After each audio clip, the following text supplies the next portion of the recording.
চল চল আমার সাথে। মা বাড়ি না আসা অবধি আমি কোথাও যাব না, কোথাও না। বলছি তো বাবা, মা না আসা অবধি আমি যাব না।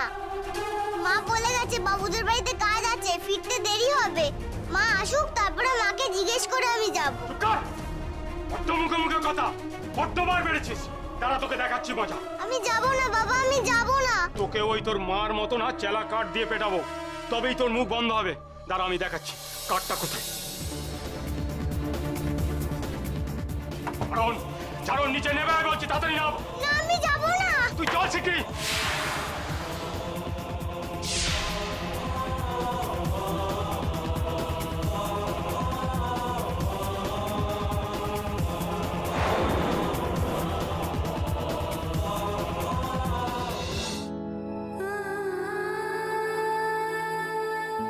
আগে ঝাড়ুনার কাছে যাব, দেখি মেয়েটা কি করছে, নাকি মাজারে যাই।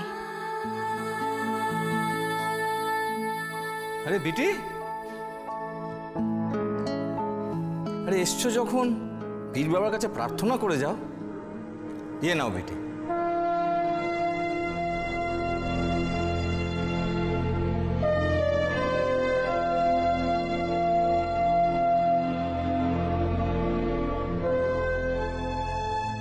আমার মনের ইচ্ছে যেন পূরণ হয় পীর বাবা, যেন সন্তানের মুখ দেখতে পাই এবার।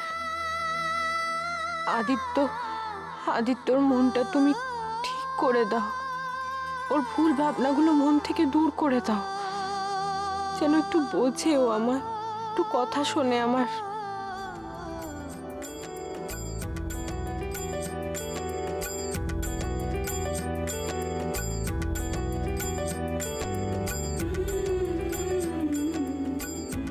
তোমার কাছে আমার মনস্কামনার ঢিল বেঁধে গেলাম পীর বাবা, আমার মনস্কামনা পূরণ করো তুমি। আমি জানি তুমি আমার ইচ্ছে পূরণ করবেই। যেভাবে সোনালীকে আমি বাড়ি ফেরাতে পারলাম, সেইভাবেই যেন আমি পারি আমার সন্তানের মুখ দেখতে। না বাবা, আমি যাব না। আমি ছেড়ে দাও, আমি যাব না। ঝাড়ন, দাঁড়া বলে দিচ্ছি, ঝাড়ন মারবো কিন্তু। ঝাড়ন, ঝাড়ন, ঝাড়ন। এইবার কোথায় পালাবি তুই? ঝাড়ন, ঝাড়ন।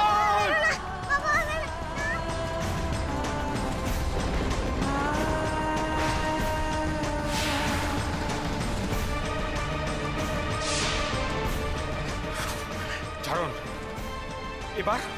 এবার কোথায় পালাবি তুই? দাঁড়া, এই চেলা কাঠ তোর পিঠে ভাঙবো, তারপর তোকে ওদের কাছে পৌঁছে দেবো। আমাকে মেরো না বাবা, আমি যাব না, আমাকে মেরো না। ওঠ, ওঠ বলছি। ঝাড়ন,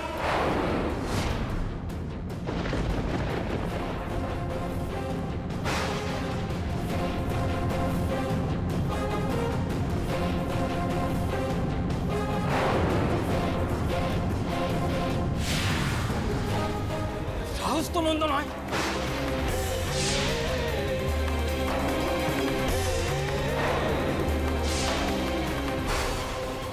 দেখ, ঝাড়ুর মুদে অজ্ঞান হয়ে গেল।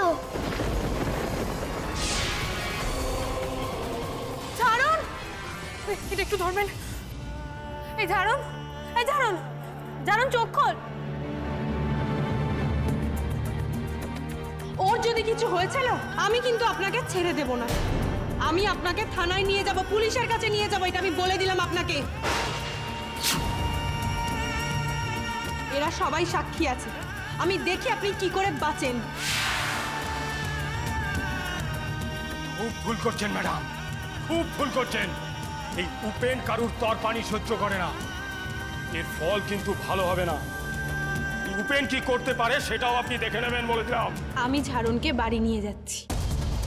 বাতাসিকে বলে দেবে তো যে ও আমার সাথেই গেছে। আমি দেখি তারপর কি হয়। আমার মেয়ে, ও কোথাও যাবে না। আপনি কে হে এত মাতব্বরি করছেন? হ্যাঁ, কে আপনি? আমি দেবরায় বাড়ির বড় বউ। আমি ঝাড়নকে আপনার হাত থেকে বাঁচাতে কয়েকটা দিন আমার কাছেই রাখবো। ওকে আমি সঙ্গে করেই নিয়ে যাব। বাবা, আমার মেরো না। বাবা, আমার মেরো না। চুনমনি, আমার বকো না। না না, আমি যাব না। কি কিচ্ছু হবে না, তোর কিচ্ছু হবে না। এটা কিন্তু আপনি ঠিক করছেন না, বলে দিলাম। আমার মেয়েকে আপনি এভাবে নিয়ে যেতে পারেন না। এই তুমি চুপ করো। অনেক কথা শুনে যাচ্ছি, বলে দিলাম। আমি কারোর দুঃখ কষ্টের কথা শুনতে চাই না, এটা বুঝতে পারছো না তুমি? এইসব কথা শুনে আমার কোনো লাভ নেই, আমাকে শোনাতে এসো না প্লিজ। আমি তোমাকে কোনো কথা শোনাতে আসছি না, কিন্তু এগুলো করে তোমার কি লাভ হচ্ছে? সবাইকে কষ্ট দিয়ে দুঃখ দিয়ে তুমি কি পাচ্ছ? ও, আমি সবাইকে কষ্ট দিচ্ছি, আমি সবাইকে দুঃখ দিচ্ছি। খুব ভালো শিপ্রা, খুব ভালো। 4 বছর আগে কি ঘটেছিল সেটা তুমি ভুলে গেছো, আর দোষ আমার। যাকে তোমার সাথে কথা বাড়িয়ে লাভ নেই, তুমি যাও, আমাকে একা থাকতে দাও। একা থাকলে কি সব সমস্যার সমাধান হয়ে যাবে? সবার সব কষ্ট দূর হয়ে যাবে? আর বড় বৌমাকে তুমি বাড়ির সকলের সামনে যা যা বললে, সেগুলো কি বলা খুব দরকার ছিল? কি করেছে, কি অন্যায় করেছে? তোমার মেয়েকেই তো বাঁচাতে ছুটে গিয়েছিল, তাকেই তো আনতে গিয়েছিল। সোনালি, নিজের মেয়েকে অনায়াসে ওরকম আশ্রিতা বলতে তোমার এতটুকু বাঁধলো না? অদ্ভুত একটা জিনিস লক্ষ্য করলাম, এই বাড়িতে সকলে কথা বলতে শুরু করেছে। আমি তোমার মুখের উপর কোনো কথা বলতে চাইনি, কিন্তু তুমি যদি কোথাও কোনো ভুল করো, স্ত্রী হিসেবে সেটা শুধরে দেওয়ার দায়িত্ব তো আমারই থাকে। তাই শিপ্রা, ভুল তো তুমি করেছো, ভুল করনি? প্রশ্রয় দাওনি বড় বৌমাকে। এই সোনালির ব্যাপার তুমি জানতে না যে এই বারণ এই বাড়ির সকলে মেনেছে, সেই বারণ তুমি মানোনি। তুমি ওই দোষী। কি করবে তুমি? আমার পাশ থেকেও সরে যাবে নাকি আমাকেও তোমার বাড়িতে আশ্রিতার মর্যাদা দিয়ে রাখবে?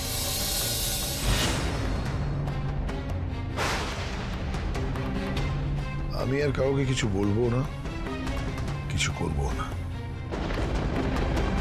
তোমার মেয়ে, তোমার বড় বৌমা, তুমি, আমার চোখে তোমরা সমান দোষী। দিদি, শিগগিরই একবার নিচে চলো, খুব দরকার আছে। কেন ছোট, কি হয়েছে?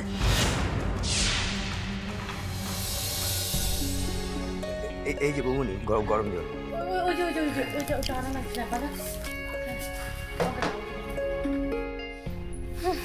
গরম আছে। আচ্ছা ঠিক আছে, দেখো দেখো আবার হাত পুড়িও না যেন। এই তো সোনা, এক্ষুনি হয়ে যাবে, একটু পরিষ্কার করে দিই। কি হয়েছে বড় বৌমা? হ্যাঁ, কি হয়েছে ওর? কি আবার হবে? বস্তি বাড়িতে যা হয়, বাবা ধরে ঠ্যাঙিয়েছে আর অমনি তুলে নিয়ে চলে এসছে। রাধেশ্যাম রাধেশ্যাম, একে কি বলে বলতো দিদি? একে বলে হচ্ছে গিয়ে দুধের স্বাদ ঘোলে মেটানো। ছোটা করছি, তোমরা পারো বটে। দেখছো একটা ছোট বাচ্চার এই অবস্থা হয়েছে, তার মধ্যে তোমরা এসব উল্টোপাল্টা কথা বলছো। বড় বাবু, কি হয়েছে ওর? আমি ঠিক জানি না মা, একে আমি মেয়েটাকে অত বকাঝকা করলাম, আমার নিজেরই মনটা এত খারাপ ছিল, আর ওখানে গিয়ে দেখলাম ঝাড়নের এই অবস্থা।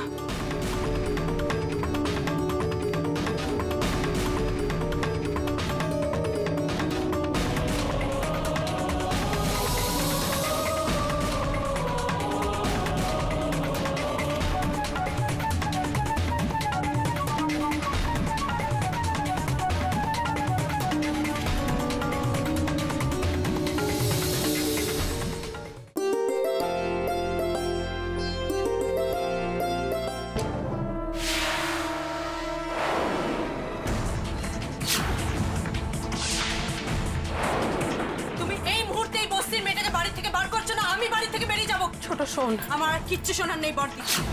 আমার মুখে কুশন ছুঁড়ে মেরেছে, আর কি চাও তুমি?